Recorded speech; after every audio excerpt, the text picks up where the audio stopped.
solemn council is still filled with clamor. Future's destiny still whirls in discussions of candor. To discard the city and save oneself, or to chase the flames that waver. None know the choice that would lead them to a place better. I fear. How can mere mortals defy the gods? I worry. How can mortal bodies reforge the world anew? I suspect that the prophecy is simply a rumor. In the distant past, the Holy Maiden brought the first prophecy to all city-states. Hearken to the sounds that the doors whisper. In the name of God's proper hope she will give to humanity. Though she falls into confusion, she will bring guidance to this world in vigor. Overthrow the gods, it declared. Of the previous journey, she will always remain aware. The Queen of Laws lifted the flag to chase the flames' flare. The tripartite prophecy guided all the world's heroes, all who dared. And building a new world was their oath of yesteryear. The earth roared for them, the tides surged for them. The scales of destiny shivered violently, then slowly calmed. The core flames of the Titans rested here, while the blood of companions congealed over there. The child led one hero after another to their end, but no end awaits her, no rest to prepare. Teacher, do not hesitate. The weaver of gold brushes aside the child's tears.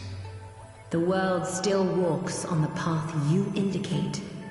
The prophecy still stands, even if the actors now different faces wear. Restore the core flames, it declared. The solemn council is still filled with clamor.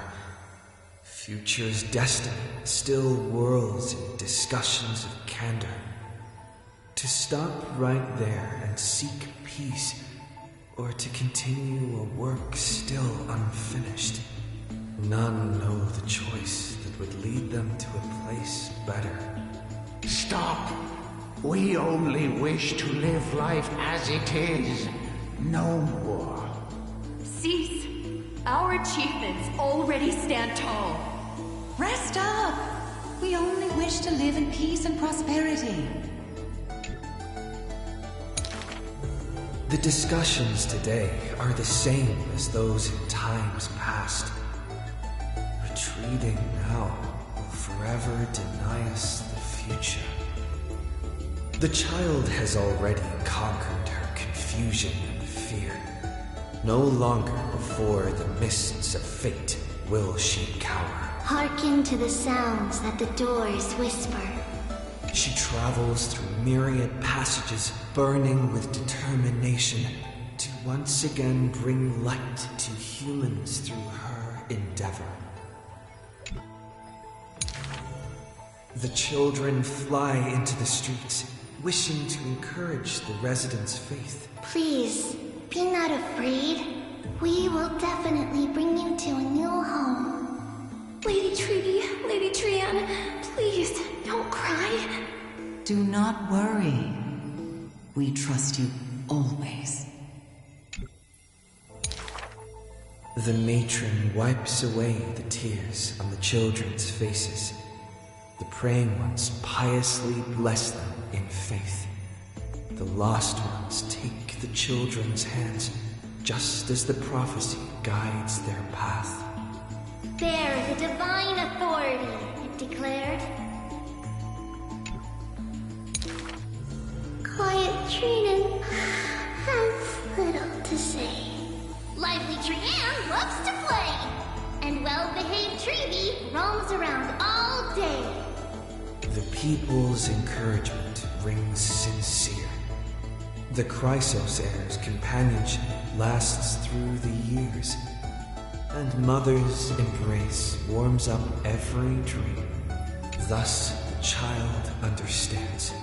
Thus the child accepts, though countless farewells on her shoulders weigh, though destiny's blood dries like clay. There will always be passageways filled with warm sun rays that silently open to them in future and past days. And from them, a voice says, Forge miracles, it declared.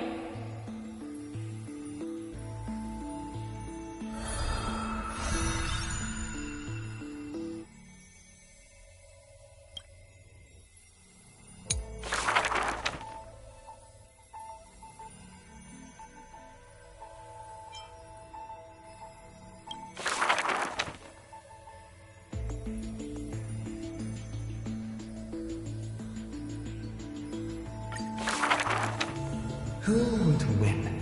A young girl emerging from her sheath and showing her edge, or a tyrant who has emerged victorious from 100 battles? The black and white legions squared off on the battlefield, golden and crimson blood converging into a coursing river. The leader herself actually dares to step forth and face peril? The tyrant charged toward the exposed gap in the king's flank, and instantly fell into a trap of raging flames and iron rain. On the board, the king too is but a chess piece. If the king does not lead, how would any dare to follow? She lifted the king of the crystal pieces high, as though proclaiming the ascension of a new king.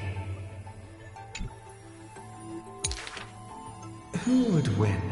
The holy city that has stood for 1,000 years, or the foreign city-states invading from 1,000 miles away? Hollow hatred ignited the flames of war. The besieged walls of dawn tottered. Only a miracle can save us now. The cowardly elders barred themselves behind closed doors, while the trembling citizenry knelt and prayed. There is no need to panic. The miracle is already here. Under the banners dancing like waves, the burning crown shone bright as the wheeling constellations. Who would win? The general who saved the city, or the high and mighty with their privileged authority? The guillotine fell, severing the elder's life. The whispers dissipated, and the scales of victory tipped. From this day forth, I shall bring justice to the holy city. The people cried out her name and knelt in reverence, but were stopped by the sound of the scepter of authority striking the ground. Do not lower your heads beneath my crown. This was the first and also the only Imperator. Who would win? The heroes bursting with ambition, or the omnipotent gods? The Imperator issued the decree! The start of the flame chase journey is at hand! Perhaps drawn by the grand design to welcome the Era Nova, or perhaps convinced by that king's great renown. Righteous warriors from across the land gathered before the Imperator's throne. On the day the journey began, the sky was an expanse of fluttering banners. The people gazed upon the overwhelming military alliance a golden city reflected in their eyes. As for the end of that chess game, the scholars debate endlessly, but such discussions always end with a sigh. The invincible Imperator faded at the pinnacle of power, the crown's flames extinguished in the lake. The banner once revered by the people, along with the broken spears of the heroes, now a tomb. The people said, "Even the sovereign that conquers all before her is no match for fate." Yet she said, In a war with fate, has there ever been any justice?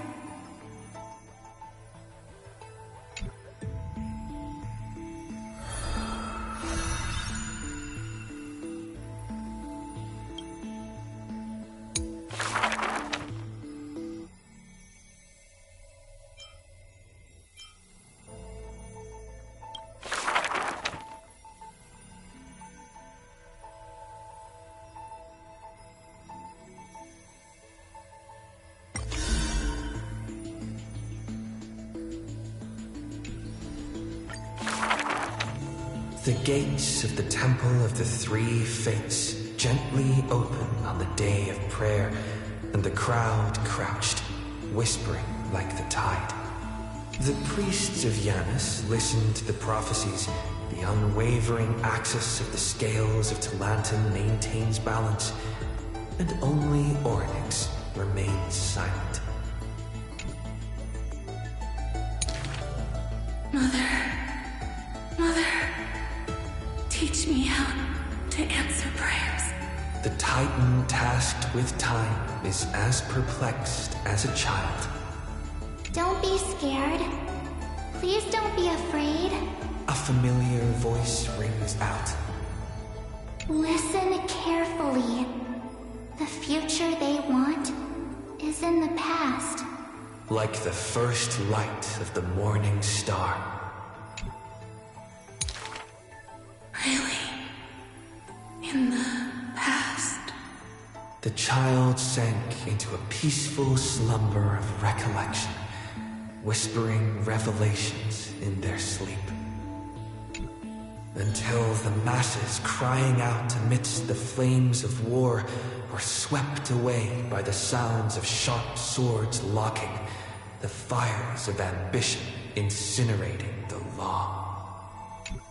Mother, usurper, assassinate the divine body. Memories are tightly entangled by nightmares with nowhere to run. Don't be scared. Please don't be afraid. An unfamiliar voice rings out. Go to sleep. The ending they want is yet to be born. Like the warm glow of the setting sun. Really? Not here yet? The child continues to sleep, waiting for the next waking dream. And when they opened their eyes, 2 of the 3 fates who once received offerings had already faded from the pages of history. Mother, I'm already all alone. The child let out a helpless cry. Don't be scared. Please don't be afraid. A familiar voice rings out in the mirror. Just wait. The stars that illuminate the night will visit in the end. Like gentle moonlight. The gates of the Temple of the Three Fates now closed tight. People no longer pray to a titan who cannot touch the world. Within the inescapable dreamscape, the flower stems nourished by the black tide serve as a swaddling embrace, drowning the young child's soul. Mother? Mother? Help me leave this place. But this time, they didn't receive a response. Only long years of yearning and pain. Like the silence of the Evernight. Days and nights passed, the years turned. Dust covers the glory of the past. The priests have forgotten this titan. Waiting. Ain't waiting. They watched over the slumbering sprite, gazing at the dull mirror. But a fleeting mirage flickers in the mirror, the shining stars and the lights of the home, and a strange yet familiar voice. Wake up! Our familiar old friends have already arrived. Like the newborn dawn.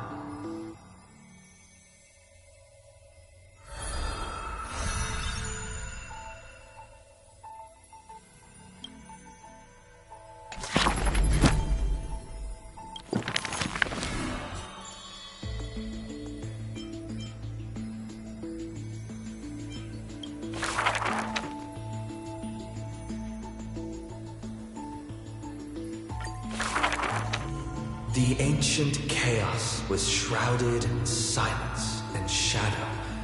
The giant dragon's offspring was born from the earth. Sweet dreams had smothered the giant dragon's eyes and ears, and as they slept, the 100 eyes of Aquila had already opened, and Fagusa had begun to stir the playful waves. Yet Georios remained weighty and silent.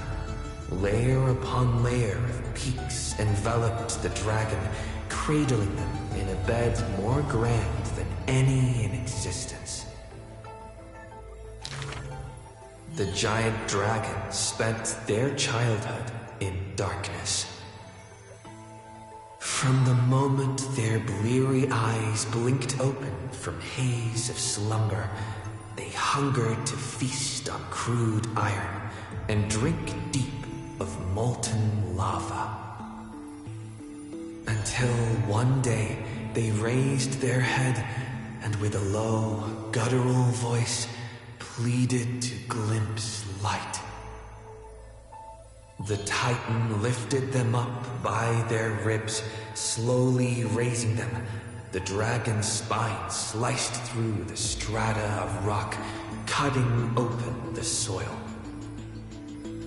When they reached the surface, they summoned mist woven of the fire of the stars. As though seeing themselves clearly and in full through the eyes of a giant bird. The giant dragon walked the earth alone. The Titan knew they were lonely and terrified too, and so sculpted new beasts from flesh and bone. In that wild, barren world, the giant dragon led the beasts of the earth. Excessively long life gifted the giant dragon with eyes that could pierce the veil of years. They witnessed the separation of day and night, as well as the entanglement of reason and romance. And even Kephaline did not neglect to share with them a chalice of golden blood. The ocean teased, saying even should the earth sink utterly, they would not rot. Ever since they opened their eyes, the giant dragon rarely returned to slumber. And thusly, that mesmerizing dream that occasionally burst forth at night etched a trace on their memory. The gods they were familiar with were in this dream, and they were as immense and imposing as ever, yet had lost their freedom. Just what manner of magnificent pathstrider could imprison the Titans as mere reflections? The giant dragon dreamed also of their own path, that great breath from the heavens, or perhaps from beyond even the heavens. They dreamed of silver shards amongst the stars, reflecting the form of another giant dragon. That great cerulean dragon approached Amphorius, the distant whispers roiling, becoming a roar engraved in the earth. They recognized the meaning in that low roar, its name, permanence.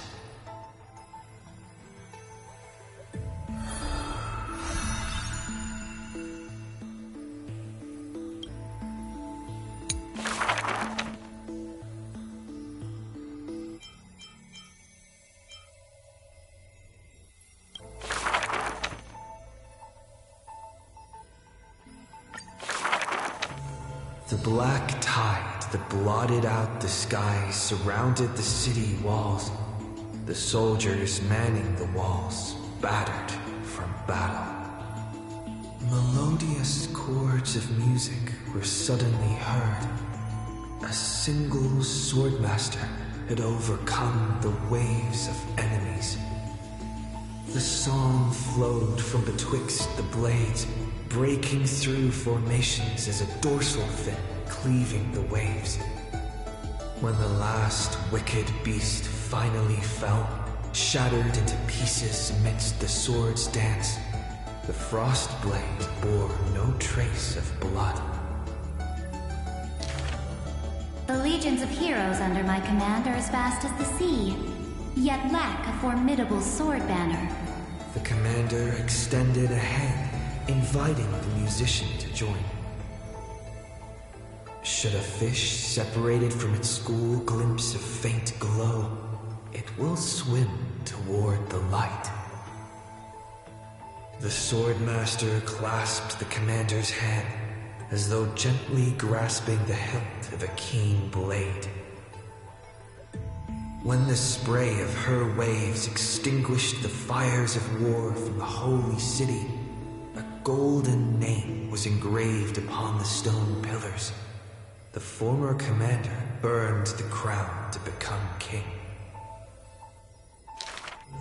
High Sealands, brave in battle, triumphant in command, I grant you the title Dux Gladiorum. Let us all forge ahead together. During the banquet after the battle, the weaver tailored for her a splendid dress, and the commander poured her honey brew. Her golden-blooded comrades gathered about her, chanting her new name, urging her to play that splendid music. The candlelight danced and mingled with flowing drink, swords and song ringing out in unison. Yet none knew that was once a lonely melody from the deep sea.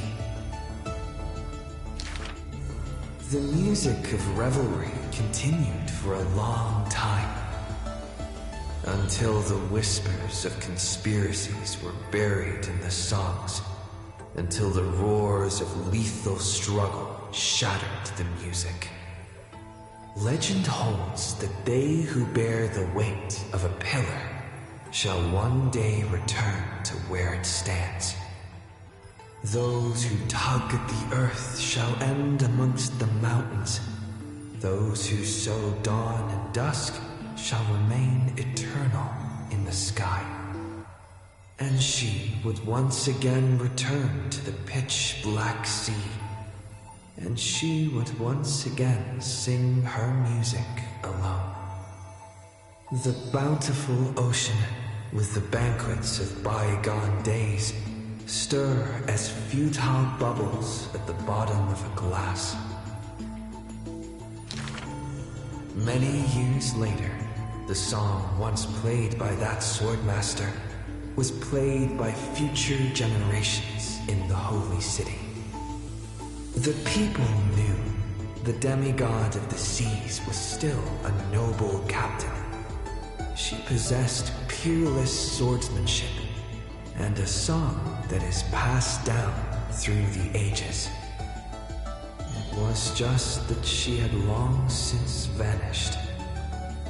Guests at the banquet sometimes spoke of her, but it was only a prayer between their cups.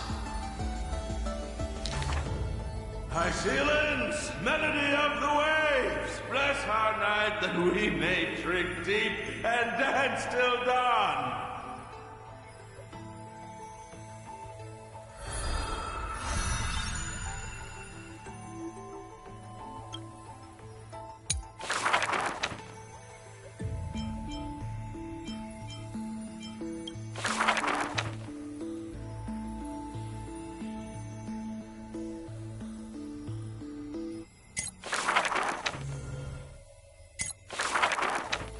This world may contain thousands of ills, but the number of sufferers is countless, like ocean-going sails. The father and daughter who inherited the sky wander this land's paths, and throughout the cities, they heal the unwell. Heirs of the sky who once reveled in martial might, why do you now soothe the world's blistering blight? The doctor responds with a smile as he cures the injury's agony. Father, why did our ancestors revel in warlike might? Because they only have a sorrowful past of lamenting wails. Then why are we here, soothing the blight? Because we have a future that needs protection still. The priest who parts dusk from dawn collapsed the sky and sealed her wings, and dwells in a place where time itself mends, bearing the promise to return to the zenith supreme. This is the Twilight Courtyard's story.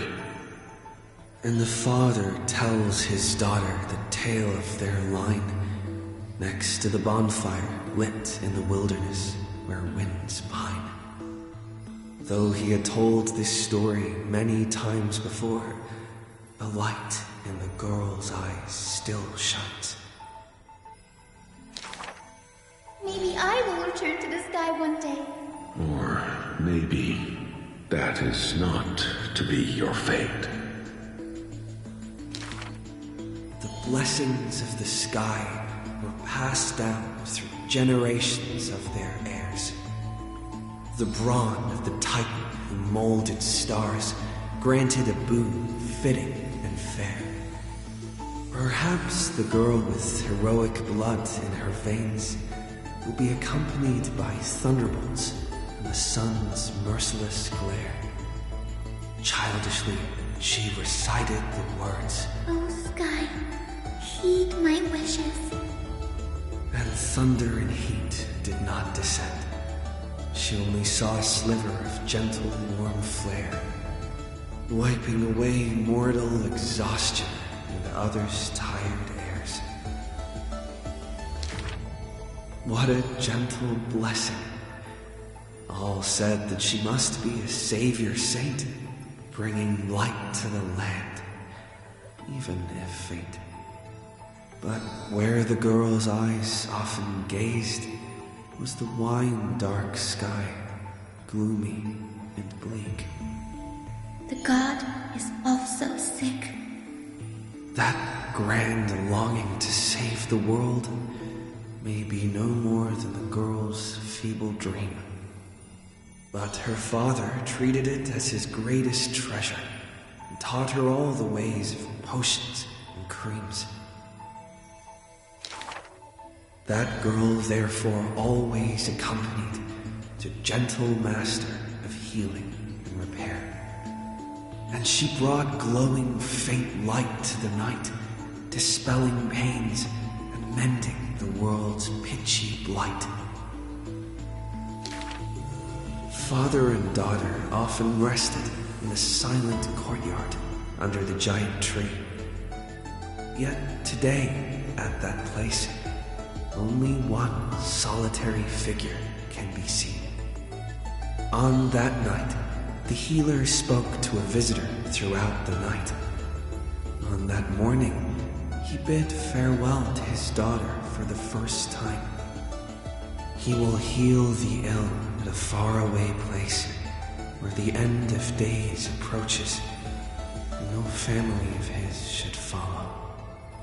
You have learned the craft of healing and understood the blessing, but a light more radiant still is needed to heal the entire world. The departed healer never returned, and the girl never left. And that rather lonely courtyard stayed silent as it was before.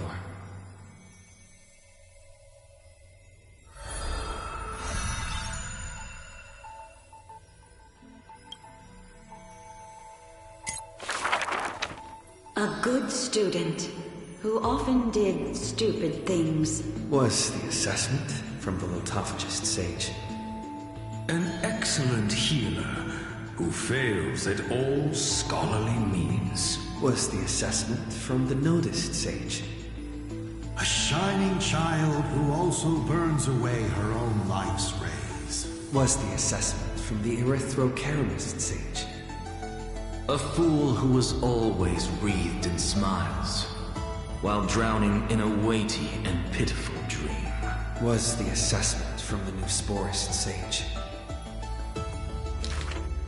The girl had visited all the schools during her time studying in the Grove. She refused to become a scholar, despite her exemplary grades. Instead of increasing this world's knowledge, I prefer to reduce its pain. While the sages faced her words in silence, the Nusporist sage alone decided to hire her as assistant post-haste. An apprentice who spends wisdom is more precious than scholars who hide knowledge away. The faded twilight courtyard, long eroded by time, now shelters a girl, the sole heir of her lineage. Loneliness accompanied her days, till the sage of the Caprists visited her and brought her a chromatic pony with a grin. It may be the Eye of Twilight's creation in times gone by, for it shines with the sky's rainbow hues within. Could it be the warlike winged beast of her father's tales? But the sleepy, dreary-eyed pony before her was soft as freshest plucked cotton. The girl still took this gift, for from the little creature she smelled the scent of clouds distant. If it weren't for her, I would have suffered more accusations. The Nusporism sage says in admission. The scholars come in to deliver arguments, reproach, often stopped before the door, not coming to fruition. For the girl before the door soothed their blazing anger, like the soft clouds, gentleness in accumulation. Do you know what sacrileges he has committed? The girl muddles her answers, yet her heart knows in full admission. Like you and me, he too wishes to heal all of this world's afflictions. The girl treated ailments for many years in the Grove, composing her medical treatises into tomes. When scholars seek medical help, she realizes with a startle that kindness too can grow into its own bloom. By that time, The twilight already lost their eyes, and the world drowns in evernight, while the girl and the healer again traverse the world in gloom. Seeing the golden thread in an ivy in the night, though it has been long since she recalled her past, she once again thinks of her childhood dream. Should the sun be dimmed by destiny's decree, then the dawn that heals the world I shall replace.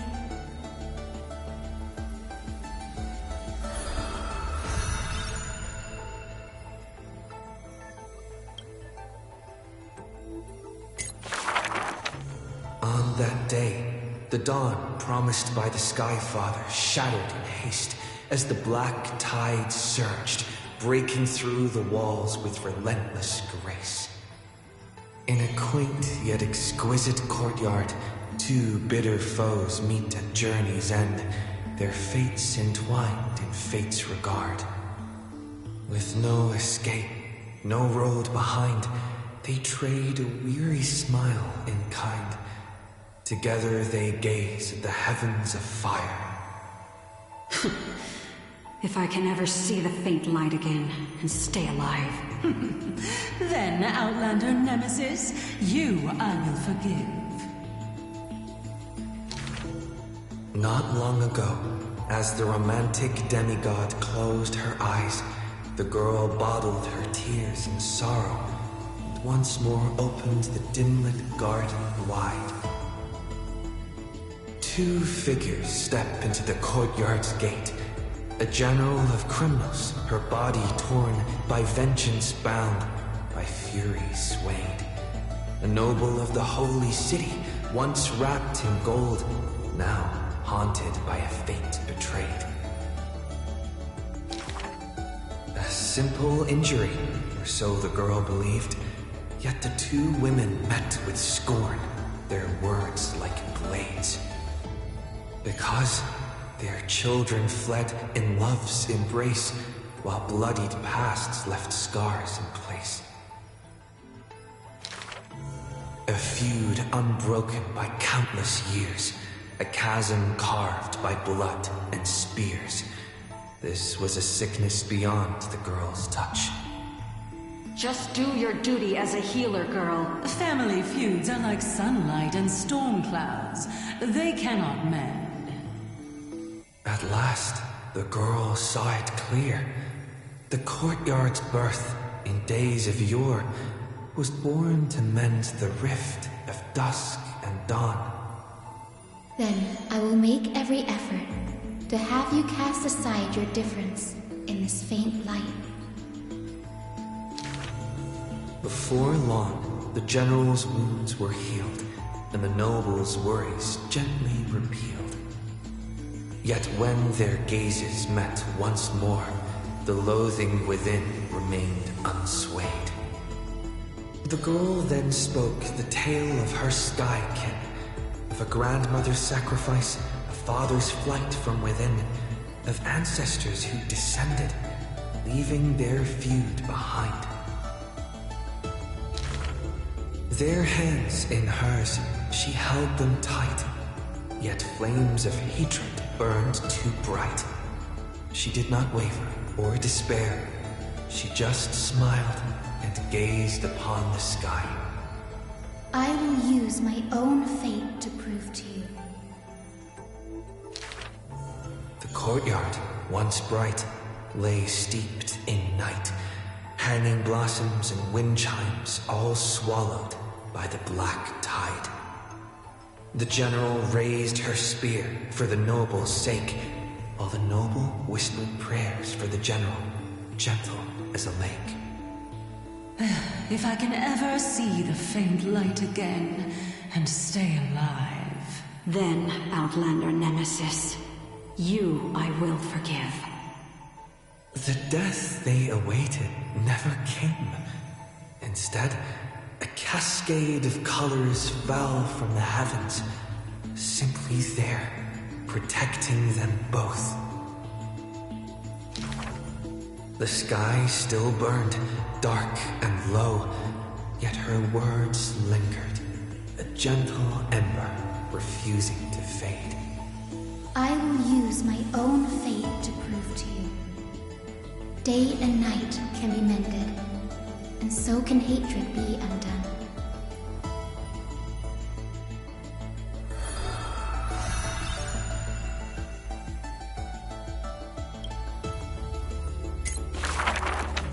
Sky Castrum, its ruins like a blind, weary eye, gazes upon the earth in its dying sight. Alone, the girl remained upon the battlefield. No time to shy from the searing gold, no will to wear her usual smile. She fought her way to destiny's edge. Of the crumbled mural, but one piece endured. A corner betraying the day thunder night, dazzling in blaze. She placed her hand upon the mural, pain seared through skin and bone, as the picture claimed her within its lines. Nothing is mightier than the sky. It holds countless wonders within its clouds, and each opening and closing of the eyes brings dawn and dusk. In that painted world, the girl Celiosi's eyes glowed, watching her father, steel-clad and unyielding, cross the land beneath the searing sun. But the girl known as Hyacinth recalled her father's fragile light in the dark, the journeys into lands unknown, marked by endless sunlit days, restless winds. The sky is the gentlest of all.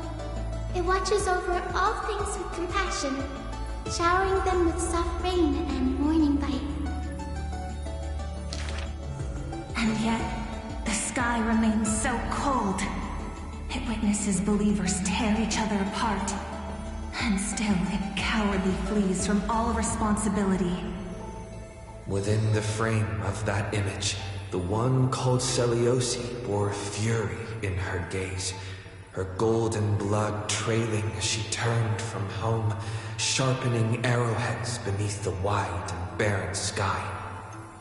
Hyacinth remembered her grandmother's song.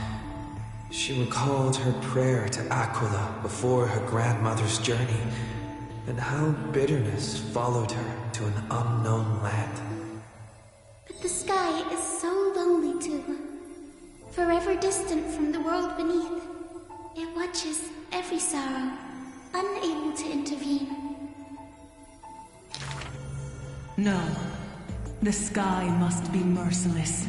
It must scorch the wicked, temper the fragile, and pass divine judgment upon all human wickedness. Within the mural, the girl named Celiosi became the divine eye, gazing down without mercy, a titan passing judgment upon her own kind. But in memories deep, Hyacinth heard their call, the golden threads that shielded all, the burning sun, vast and unyielding, carrying the weight of all the world had known. No, the sky must not forsake kindness. Through its boundless embrace, it carries the core flame of hope for humanity. The sky, it's so dark, so cold. In the depths of memory, the girl named Celiosi pulls her knees to her chest and trembles. Then please, come sit in my courtyard. A gentle ray of light seeped through, the celestial mural now fused anew. Once more, the land knows favor and boons. The girl who has now become the sky takes the hand of the girl who once was. I want to tell you the secret of the sky's greatness. Whenever the anguished earth looks to it, it always offers a smile in return.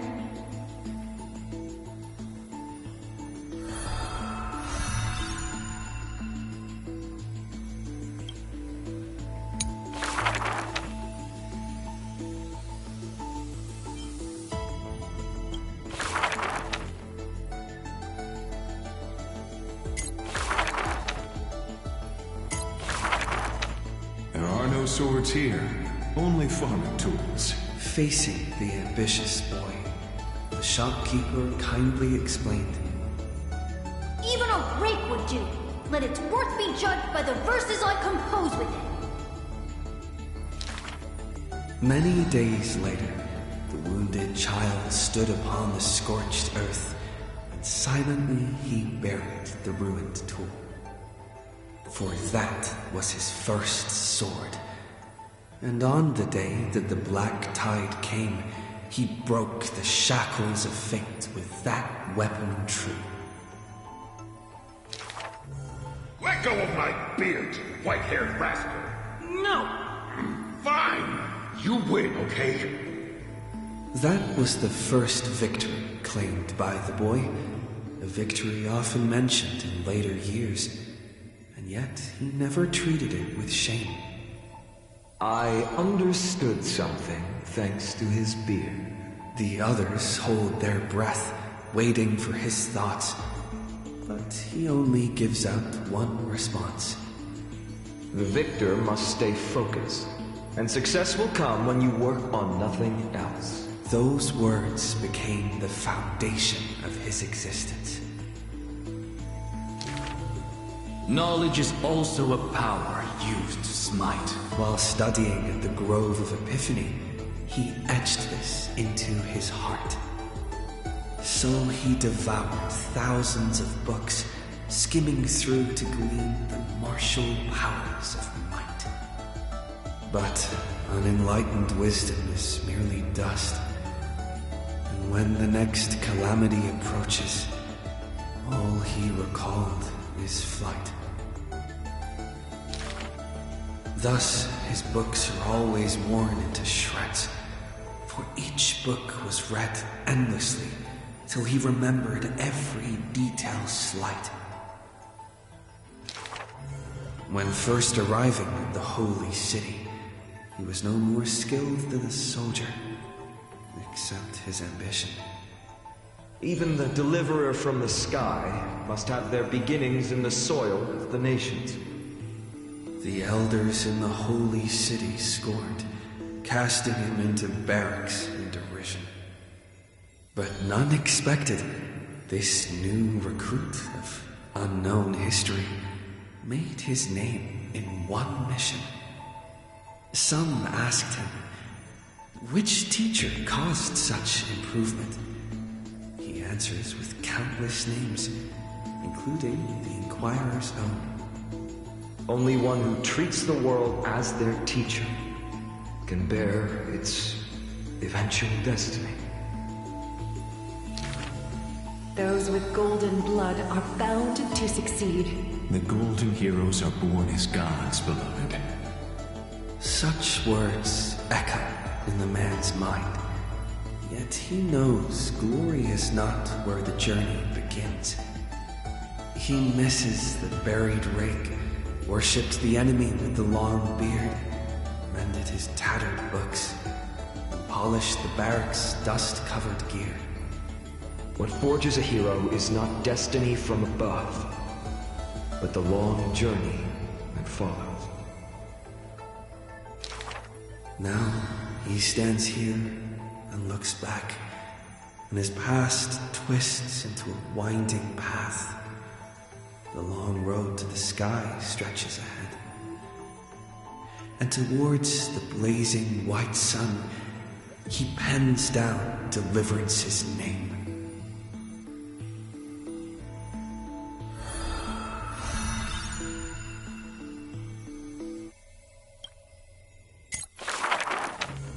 Final.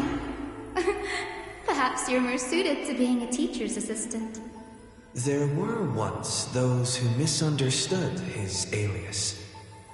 Final, an eventuality for students, a test for knowledge gained. It may bring wisdom to light and illuminate efforts, but the word's more common meaning is nothing less than the end. That's quite ominous. The man pretended to be surprised and responded with a smile. Though it does dovetail with our destiny. Laughter resounds. The man walks the land, leaving footprints filled with joy. Despite the weight of the past, he can always laugh it away. Those nearby glance at each other, unsure of how to respond. Perhaps I was just born easygoing. His explanation is just as carefree. Look at Mighty and Professor Anaxa. Boys all grow up into serious adults. But as long as I keep smiling, Akuma will always have an upbeat, shining young man. Though, having said that, he too has quiet moments.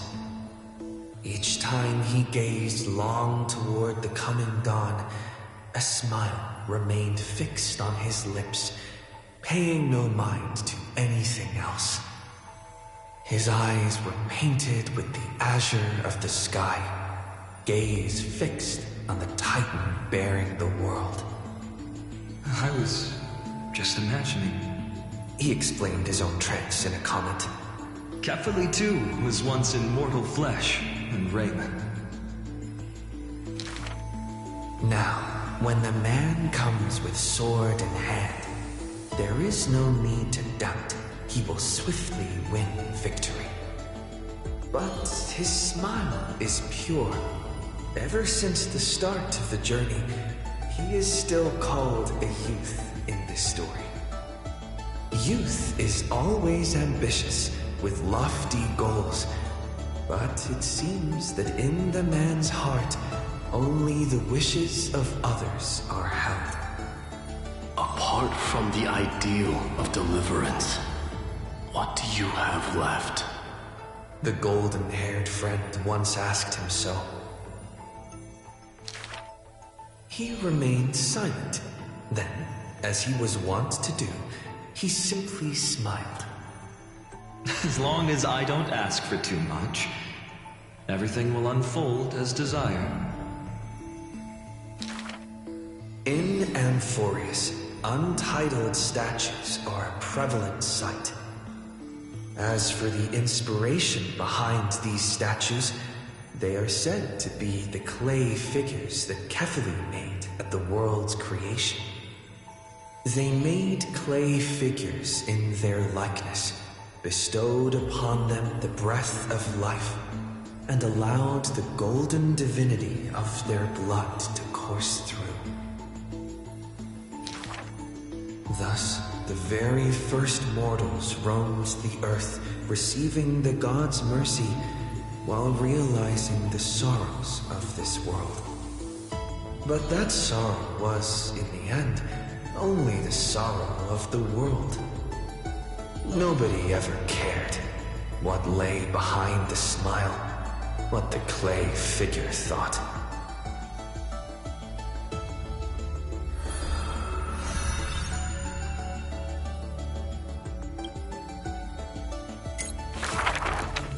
The people likened him to the blazing sun, bringing to Amphorius a glorious dawn. And for his part, he embraced their expectations, being willing to become the perfect vessel.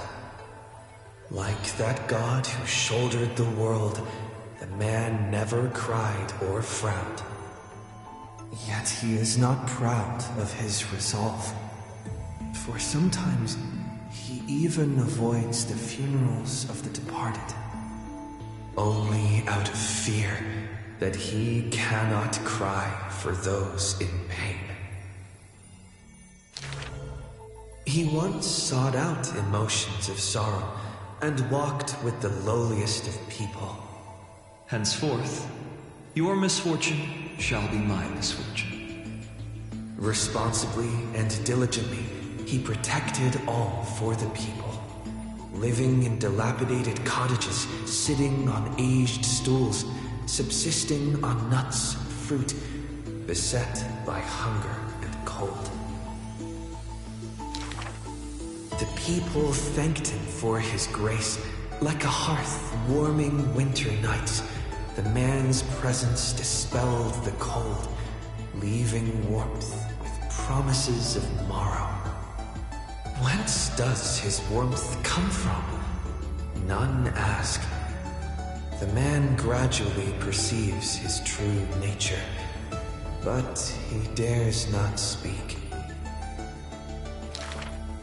Unable to bear the turmoil in his heart, the man set off on a journey once more. Then I shall go save what I can. He was a formidable warrior, invincible in battle, and when it was necessary to sacrifice for fellows, he could do so with ease, giving up everything without a show. Just as the ballad blown on the breeze says, losses are a constant on the flame-chased journey. Indeed, sacrifices were not hard for him, yet his misgivings grew with every tomorrow. Like a tear that cannot be shed, such a resolute willingness to let go comes only from the fact that in decisions he is utterly unafraid to hurt himself. It is because you suffer that you are so much stronger than any ordinary person. There were also those who could understand him, among them the Crown Prince. But he smiled wryly in response. Perhaps everything was just human nature, yet his misgivings never dissipated. This unknown man in an unknown corner, from time to time, is swallowed by terror. Could it be that, unknowingly, the path I walk is by no means the correct one? Fearing only that the greater the burden, the more the mistakes. The road trod by heroes need not be that beset by thorns. Finally, at the terminus of that road, in a desolate, empty place, the man's arms tremble. The power is beyond control, savaging all around it. This is the end of his road, but perhaps he had long foreseen it, but was doomed to be powerless to change it. I am willing to shoulder this world. That is no lie. But before the tears could flow, they were vaporized by the heat. His light blazed brighter than the sun, but beneath it, there was but cold destruction. The nameless hero, Castellana. He had never loved himself. Why would he love this world?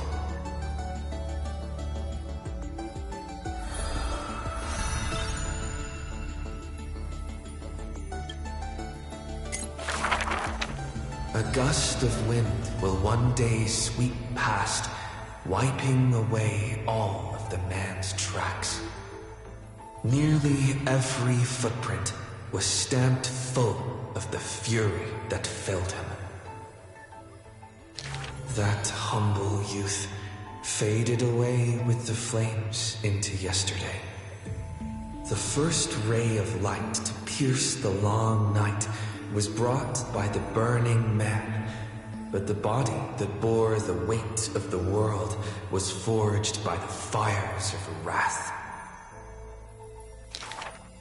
Rage is a crafty emotion. It changes its face, concealing itself within the man's life. His friend fought blood-soaked battles, so their people would need fight no longer. But every victory in battle he gained left him neither satisfied nor proud, only with the indifference of emptiness. You must be careful.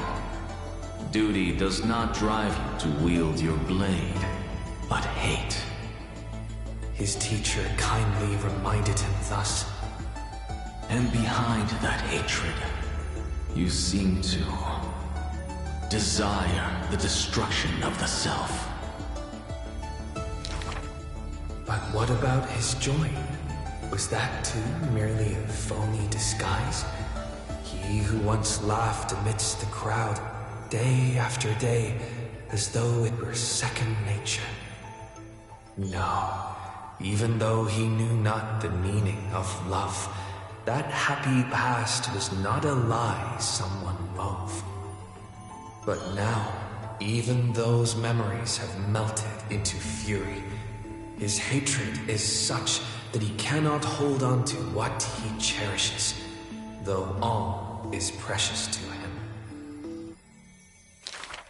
Fueled with lone courage, he attempted to resist fate, but the burning sun that shines upon all creatures once fallen will incinerate the land, becoming golden death. But what of his sorrow? Indeed, the man could shed no tears. But at the moment the cycle manifested, when all that was familiar was now remote, the world collapsed, becoming empty in an instant.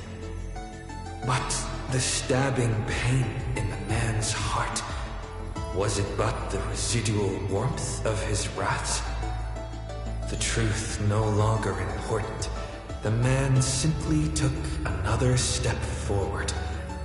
He wasn't willing to believe it, but was willing to acknowledge it. There is no need to question your heart. No need to crave victory.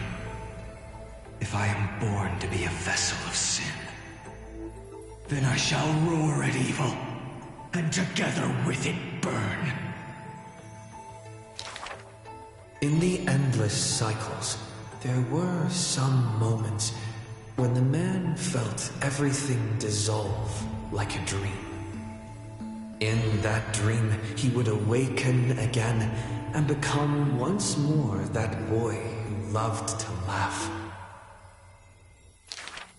But were he to open his eyes, the fury would cast a shadow. He saw the creators choke his throat, gurgling and gasping. And in that boundless dream, he mistook them for his own jest. But their true forms were violent hatred towards the creators, towards himself, a roaring inferno. The prophecy departed, Amphorius was unable to usher in the dawn. What rises in the distance is not the morning sun, but a ball of all-devouring fire, setting the universe in conflagration, searing till the end of time.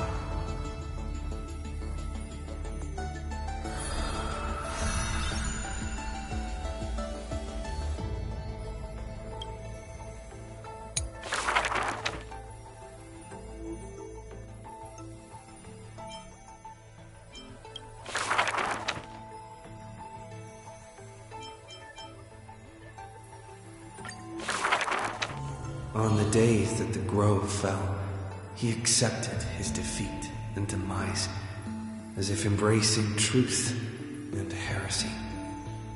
Believe in Titans, and you'll have a happy death. Deny the Titans, and you'll have a fulfilling death. Yet, as the lightened soul bids farewell to its heavy shell, a Titan made an untimely call. Do not be startled, child of humanity. You have a final query in this world. You finally came. He does not seem shocked and lets the core flame take over his shell. Be more punctual next time, if you will. Upon his first meeting with the Titan, The blasphemer is already on his best behavior. And towards the suggestion to reforge his body, he paid no mind. I have so kindly offered you the best body.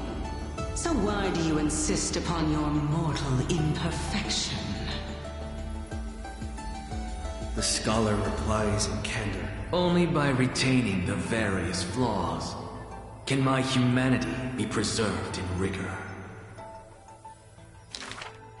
His form remains in the mortal realm, while his spirit walks the river of souls' shores. Between life and death, he fatigues. Dwelling in the child of humankind's thoughts and senses, the Titan cannot bear to remain a mere spectator. Why not ask me your questions, child of humanity? I am rich in wisdom, and shall speak with no ambiguity.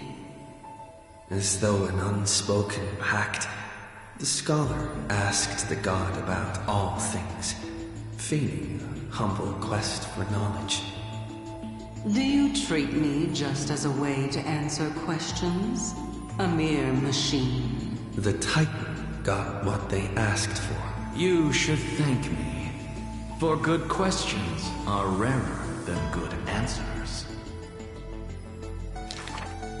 Compared to the joy of a new life, the scholarly breakthrough carried home alongside death filled the scholar's heart with more fervor. He returned to the Scourged Grove many times, and the black tide followed. Despite his defeats, he never sought help or permission. But at every desperate moment, the Titan would eventually take over one half of his body. The union of man and God. A flawed and clumsy choreography. It happened but once, a perfect harmony. One man, one God, speaking in one breath. Stop stepping forward at the same time as me. The Titan once revealed the secrets of mixing life. A boon, seemingly a blessing, but full of malice. What a tempting bait. But that's not my desired chalice. Divine power is within his reach, but the scholar is not moved by that essence.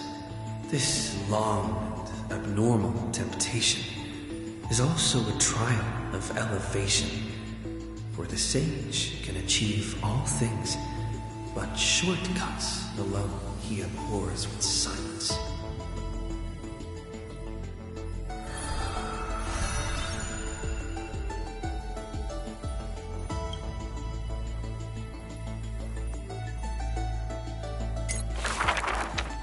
Teacher, in this tumultuous world, have you thought about your will?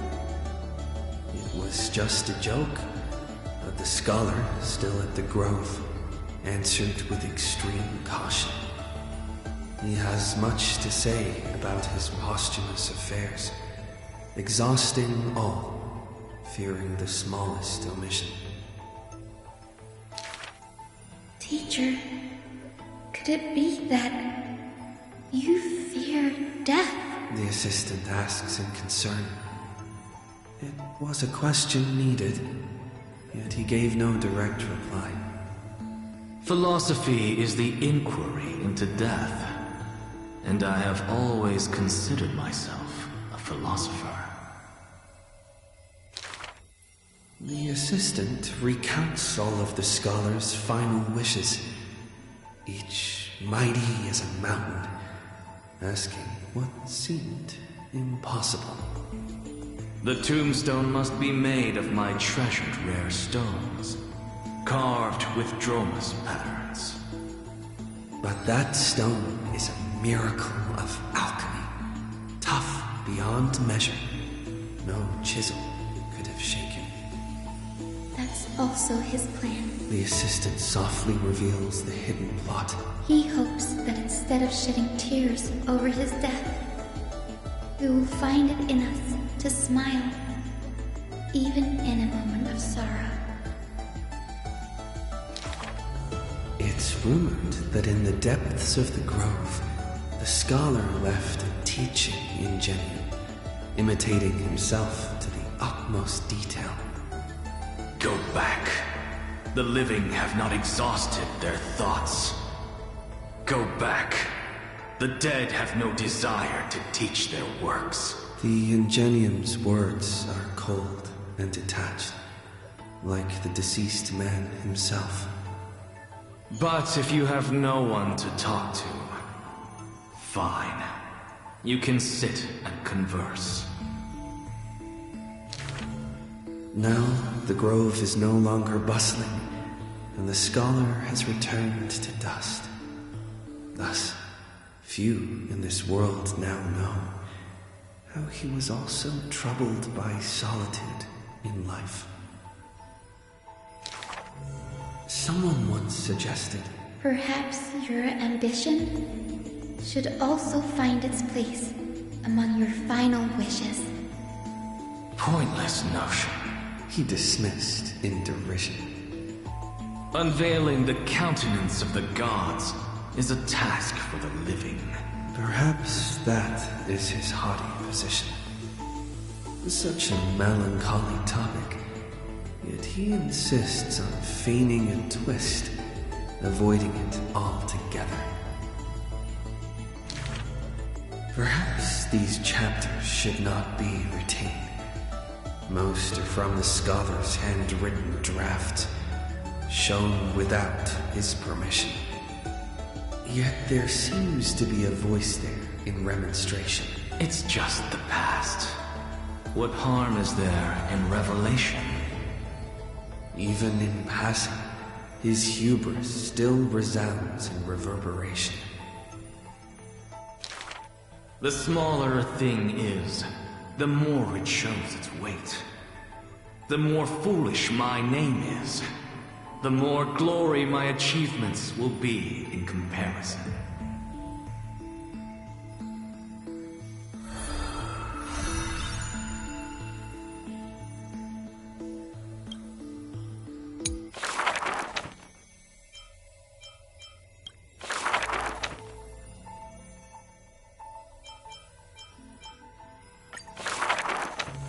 She can see the most delicate colors, the most distant contours.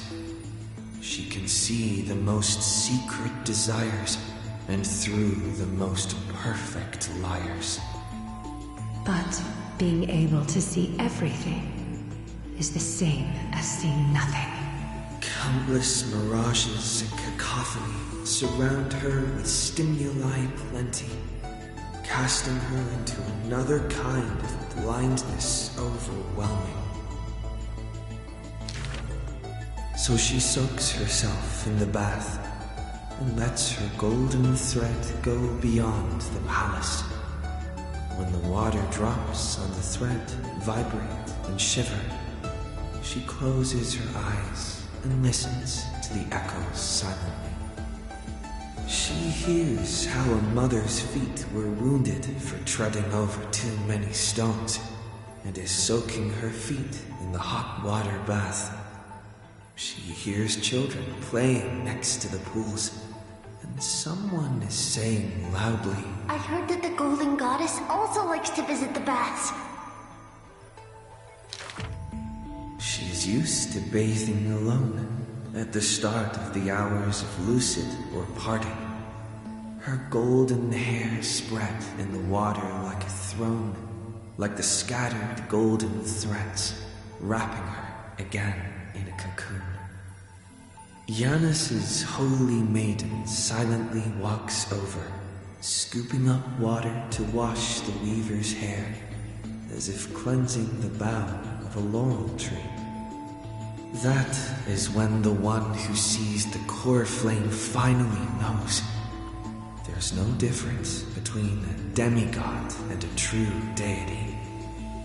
The golden blood that congealed through divinity only in this heavy heat can temporarily flow, and let this golden butterfly feel a fleeting warmth. Just as she had once touched her own face, falls the final tear her eyes will ever produce. Teacher, I had a dream. She recounts, like a young girl on a whim. The sound of the water repels all disruptions and speech. Such peaceful rest, such sweet dreams. She dreamed of how she was a naive, noble girl, ignorant of the world. She dreamed of the countless nights when she worked, in the courtyards she weaved. She dreamed of being before the vine-covered temple, where the wind blew by in a violent stream.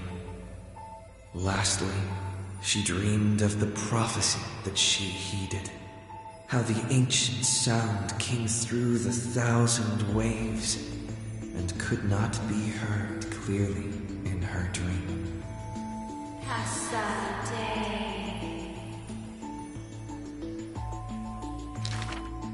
The dawn device is always glittering, and birds are always chittering. The children of Akama like these kinds of songs. Why not trust in the promise of an era Chrysia unending? Like how children believe in fairy tales passed down unceasing. But will the dawn device truly shine forever? Will the voices of songbirds not one day turn hoarse? In the golden bath in times gone by, she pierced her eyes, for she saw the all too dazzling future of everyone. That future was nothing compared to false promises.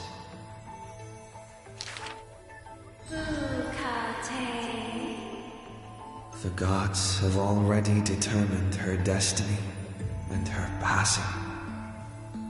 She knew. She has long known. The red-haired child appears worried. You are aware of everyone's fate, yet never speak of your own future.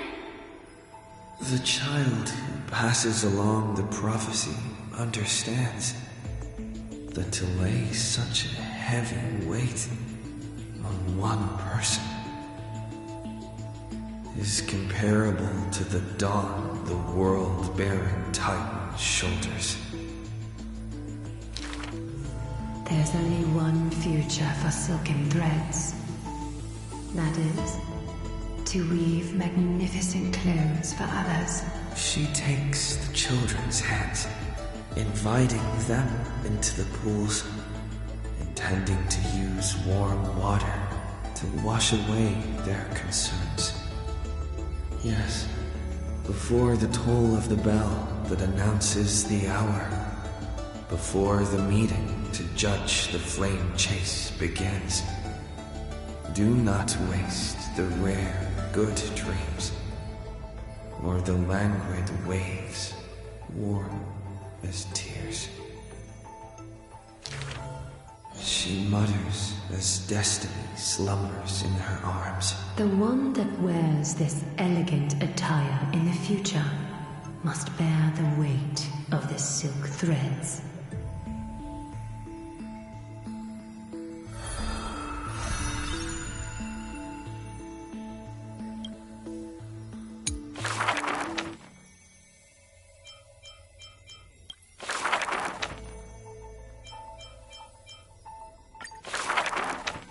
As always, to perceive the man's fury, one must do so 7,000 paces away. The Kremnos he guards is once again shrouded by mist.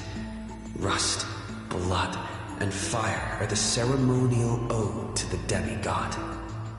There is no one to witness or to give cheers of glory. The final Kremnos festival goes on without end.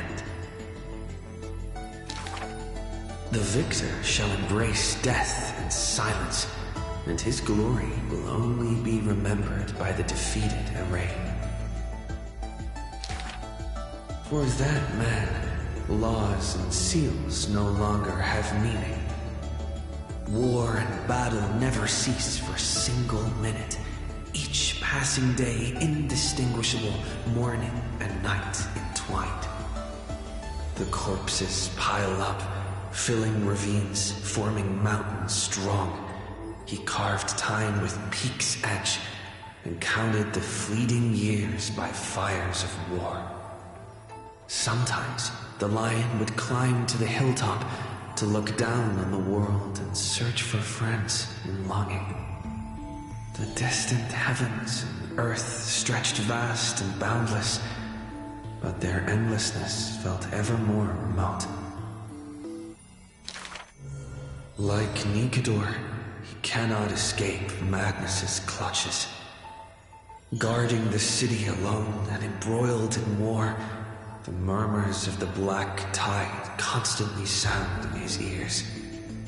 Yet a flame soars up his chest every moment, casting light upon the indomitable path behind him.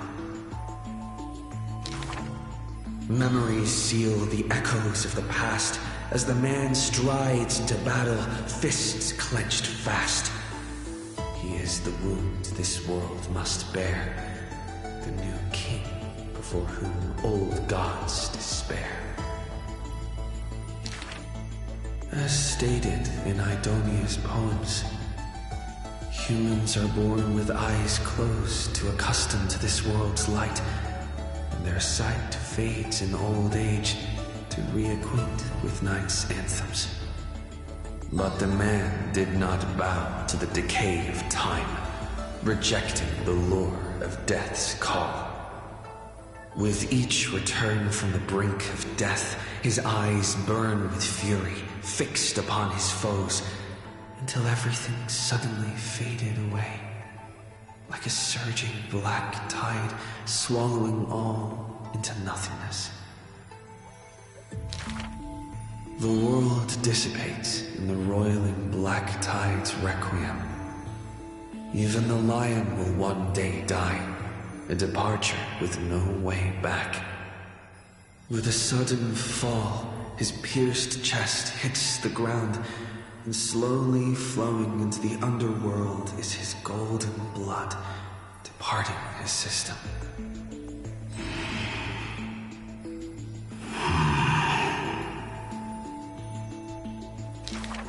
But that gaze, fierce as flame, never dimmed, not even in death, looking beyond those flame-seeking figures, reaching far toward the endless horizon.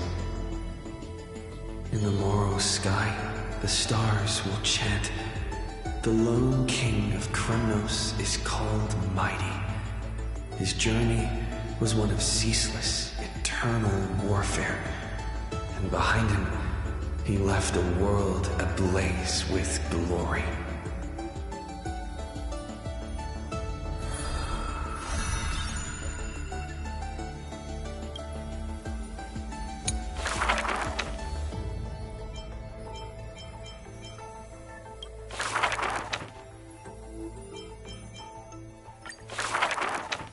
The two girls frolicked in the wheat fields, fleet as doe deer, making ripples in the shallow puddles and pools clear.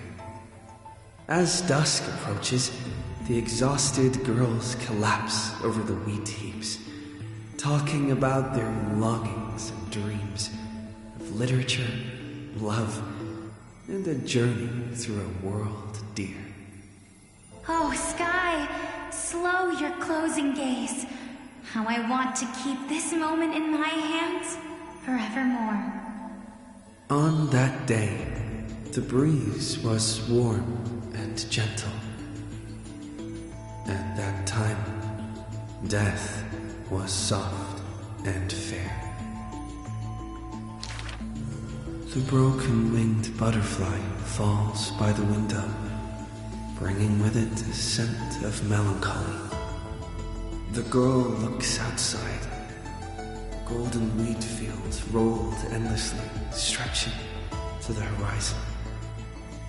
Holding to the chair, she tries to stand, only to find her legs trembling and feeble.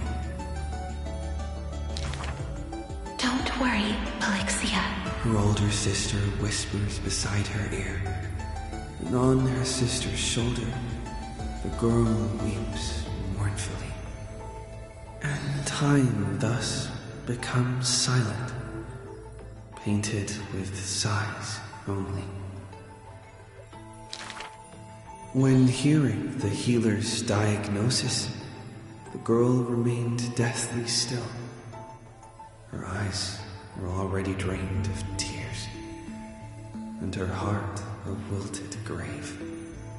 Every time she has something on her mind, she would tilt her head and look outside. Her sister follows her gaze, seeing a barren field turned by wind into a desolate gray expanse.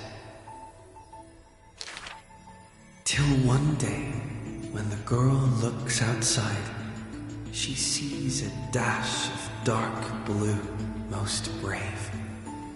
It's a flower my sister planted. Like the torrential river of life, it pours into the depths of her heart. The flower is called Antilla. Even in the Netherland, it's rumored to thrive. You are the quiet in my heart, amidst the chaotic choreography. That seems to be its floriography.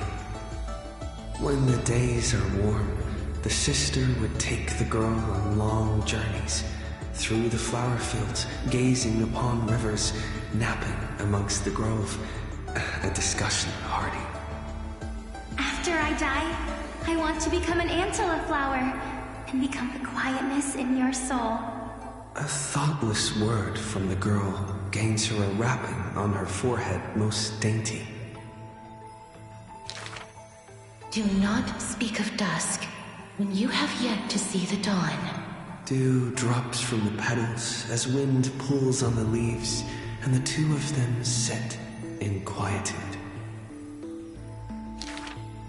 The girl asks for the means to tend to the garden, and while her sister sounds concerned, her heart is relieved. But the concern is well-founded. The girl tripped and fell into a mire. She gazed directly into the eyes of death in that dark pool, bottom unperceived. I've been the weight upon my sister's wings. Let this be where it all comes to rest. The girl gives up her struggles, only to see a figure pierce through the water's surface. I won't allow you to walk through the dusk alone, or enter the night of no reprieve. Her sister sobs without end, and the girl has to gently hug her and softly relieve. And then, this distant memory turns bleary, difficult to retrieve.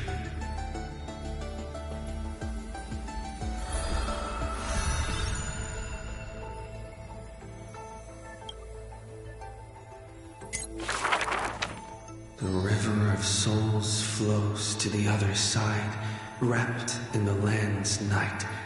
Broad, slow, an eternal and silent sight.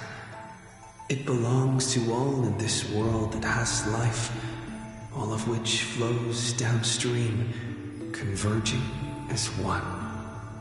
The master of the netherrealm, Thanatos, enshrouds himself and the souls within the moon cocoon. The dragon, born from the cocoon, carries a girl, soaring upstream the river of souls, defying its eternal flow. Their connection flows tighter than blood, and the key that opens the netherworld's gates is the sister's selfish plight. Back then, the boreal winds cut through to the bone. Back then, death was a bitter and stabbing fright. In the Netherrealm, without an earth or sky, a flower named Antilla blooms, its beauty witnessed by but one soul. You are the quiet in my heart, amidst the chaotic choreography. The younger sister scores through the blooming Antilla fields, never finding that promised dark blue sprig. She silently made up her mind. Death, leave all your dark nights to me, and save the dawns for her. The younger sister gazes at the moon cocoon high above and plans a trip to the mortal realm, a distant flurry. A bard once sung to musical notes. Do not turn back. Oh, do not turn back. The long hand of shadow will retain the dead behind their gates. The giant dragon born from the moon cocoon willingly offered itself as the enduring barge of the River of Souls. No need to turn back. Oh, no need to turn back. That price had long been paid for you by someone else. The dragon lowers its long neck and places the girl on its back. In slumber, she will unknowingly greet the dawn of her rebirth. The dragon flaps its wings in the chilly gloom of the floating dead upstream, ferrying from purity into grime, going from silence to roaring boom. The souls of countless poets flounder past, their distant rhymes endless like foams. Do not turn back, for to look toward the land of mortals is in itself turning back. In this pale dawn, the sun's first rays light the night ablaze. So the dragon crosses the sea of souls onto the shores of life and strands itself in the gleam. We know not where these stories arise.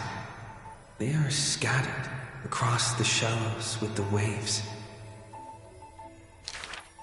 The confession the girl made before her departure still echoes in the tide's heaves. If there is anything for me to leave behind, may it find a soul to remember. This is the ode of my life, and I've already penned my last stroke.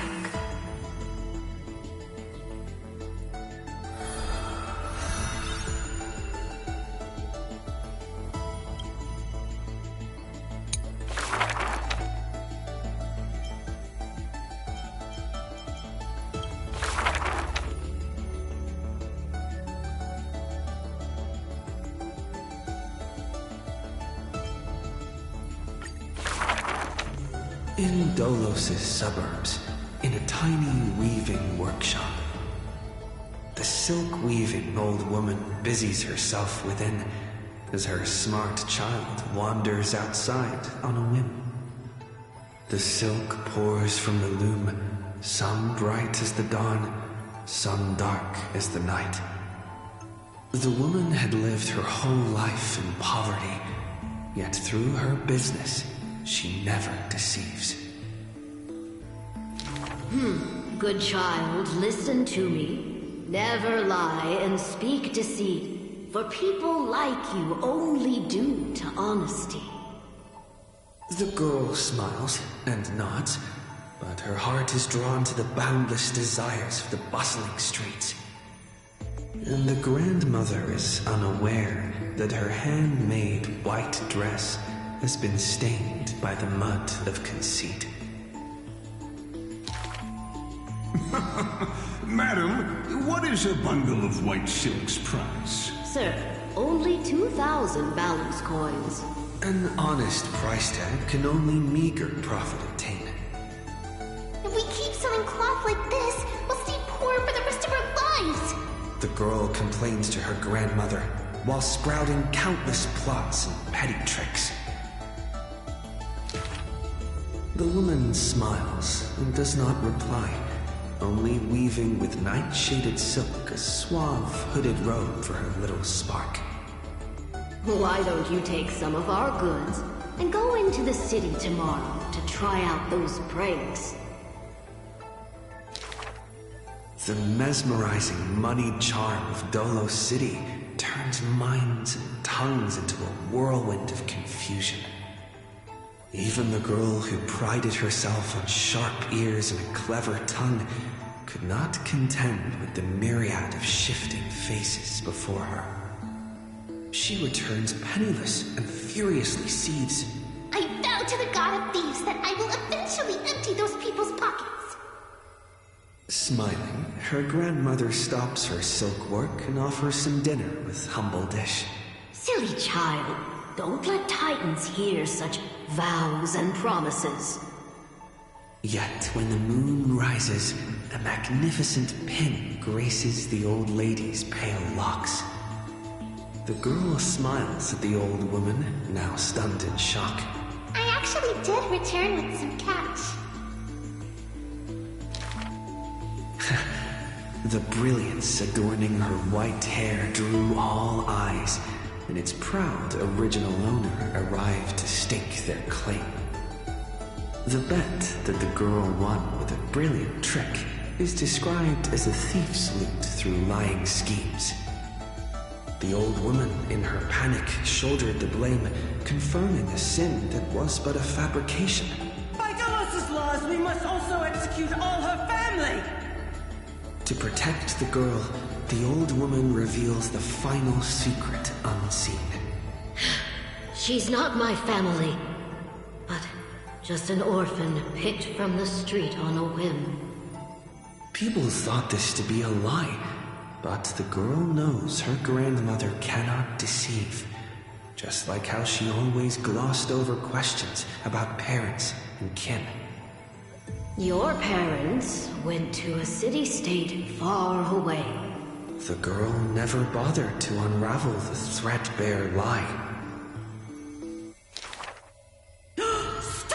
Stop right there, you thief! Run as fast as you can, Cyphera. The lies overthrow the shop and tear apart the good woman's good name, leaving the girl with guilt and grief.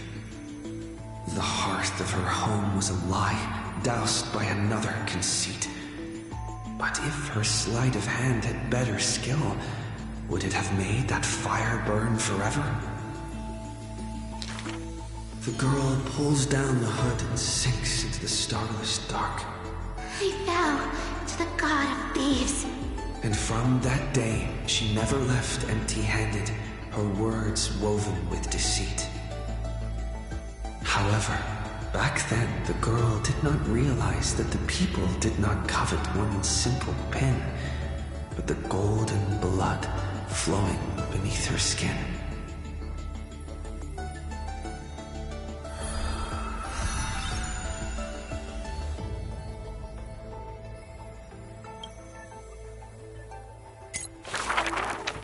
If every single scar equals a coin, then the girl, always pursued, would be worth her weight in gold. Deception, theft, and night heists. But her nerves failed her when it mattered most. The girl clutches meager loot to her chest and escapes, muttering curses, bearing her pain. We're head on. I definitely win next time. She always longs for the coin of Whimsy's blessing and creed. Yet the coin in the air always suddenly disappears, as if in reply from the trickery titan.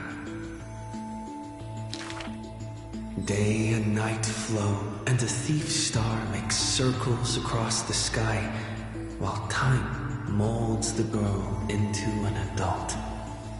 The cloak once used to conceal her entire body now only suffices as a hood that barely covers her fringe. No matter. These days, I have no need to hide. With a confident stride and a silver tongue, her perfected fraud thieving every opportunity as a result. And at curtain fall hour, those treasure-seeking steps fade into the moonlight. When she appears again, her arms are laden with money's weight. What is the art of thieving? Stealing from the poor. Not enough loot. Stealing from the rich. That's a boring task to boot. The girl narrows her eyes of greed towards those called the Chrysos heirs. The golden vines of the sages' homes, the sacred carcass of the deathward realm, the divine lyre, the seashore's pearl, and the crystal chalice of the thousand gates. The girl knows not the treasure's origins, only that they are all valuable beyond measure. To have something priceless is the true art of thieving. A pity the deceits are all eventually revealed, and the thief meets a rare defeat. A golden thread discerns her meticulous disguise, and the heroes hold down her third hand to imprison in this thief star made of human feet. I take defeat with my head held high. Spare me your sympathy. She frankly faces the accusations, knowing that escaping would be nothing more than child's play. So the Chrysos heir outside the cage smiles sweet. Would you like to see my most precious? A treasure bride? It is a dress, like the beauty god Nestia's divine body. More blinding than the sun, rivaling the moon in its glory. It is woven by divine threads. It captivates even the gods. But all the lies and deceit are revealed under the golden thread's query. The world-famous thief is stirred by such grand words into a flurry. Then just you watch. This wondrous dress will forever remain in my own gallery.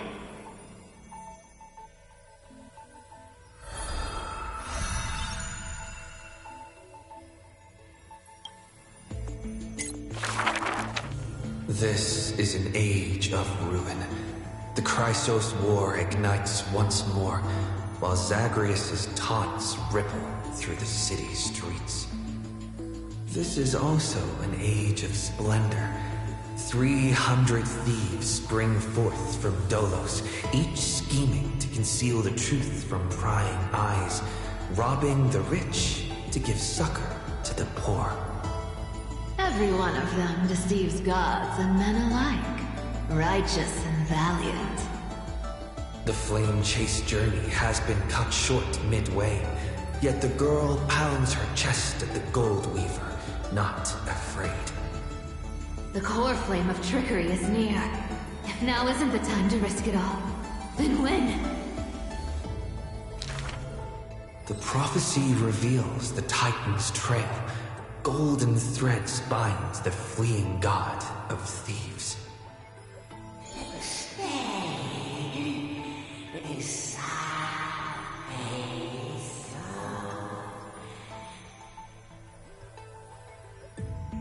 The young girl flashed a grin and walked towards the god who was pretending to smile. I once vowed to the god of thieves that I would force trickery to reap what they have sown. The Titan whispered from the vortex, the god of trickery's earnest plea.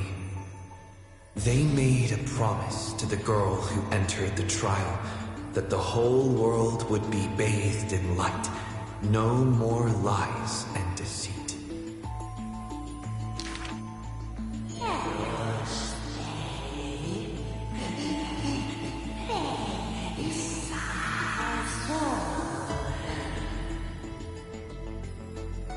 The young girl recalled the hearth fire of her childhood. Cyphera, only honesty is well-liked. She pursed her lips. That does sound like quite the ideal society. Of course I didn't accept. How boring would a world without deception be? The young girl demonstrated her newly acquired divine power, molding lies into reality. The defeated Titan is now not but a wandering soul. But somewhere far away, a purple spirit thief opened bleary eyes. They had forgotten their previous life as a Titan, and remembered only the girl's crafty message. Go! Collect treasure, you greedy little grave. Once you regain the memories of trickery from chests, then I will claim the reward for saving your life. In the days spent away from Akama, the girl grew accustomed to traveling alone. In a certain city, she heard of a spirit thief, rumors aplenty. I, Bartolo's master thief, shall take all you've labored to gain. So saying, the spirit thief steals the girl's coin pouch and fled without a trace. But a gust of wind brushed past, and the girl had already caught them. Running for it? Your life was saved by my trickery, you know. The old god and the new finally reunite, the two rivals who, from that moment on, became thieves and companions both.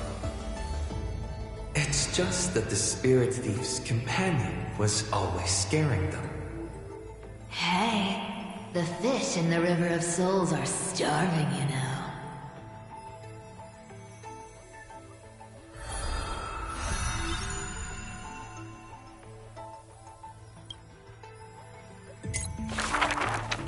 A thief reveals a few lies. The first lie is called, "Fellow thieves, come on and deceive gods with me." The world has already forgotten that feast. Lies unnumbered that drowned the Day of Souls. Schemes uncounted, burning for a night of revelry. 300 thieves shackled in imprisonment in exchange for a Titan's resigned confinement. To have managed to trick the Grand Master of all tricks. I can die happy now. This was Dolos's great achievement, the deception of the gods, where even Zagreus was fooled. The second lie is called, "The god of trickery is now not but a wandering soul." Why did she spare the Titan's life? The young girl knew not, even after asking herself. Was it greed for the treasure they promised, or had she vaguely perceived their lonely fate? It's because you're every bit as despicable as I am. It's such a relief not having to deal with the noble. The girl dismissed and made light of herself, only forgetting trickery was once a god that supported the world. The third lie is called, "Oh, eternal day, endlessly illuminate the holy city." At Dawncloud, the chaplain's secrets foretold the coming of that endless night. What if my lies are more sophisticated?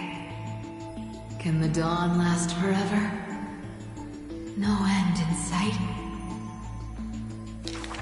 Bearing the fate of the thief star, the girl was long used to walking in shadow. But as she gazed towards the holy city's dawn, her duty became fixed in her heart, stalwart in might. The fourth lie is called... There's no reason! I just don't want to see you again! The girl tried to mask her nonchalance, but could never fool the golden thread's questions. But it is the false-hearted malice that most powerfully forces belief. A true flame chase hero willingly faded from attention, while the wayfaring traveler grasps tight onto fleeting light. She used divine power to forge a mask and conceal the last of her true heart. The fifth lie is called... No. There are... no more... lies... left. The whimsical coin fell to the ground, telling the tale of fate fulfilled. Travels unwitnessed, ruses unknown, to whom may these now be told? Lies are always but lies, but you can make them more beautiful than the truth. Under the somber sky, golden blood soaked the thief's cloak. Like a golden thread tailored just for her, an exquisite robe that she never stole.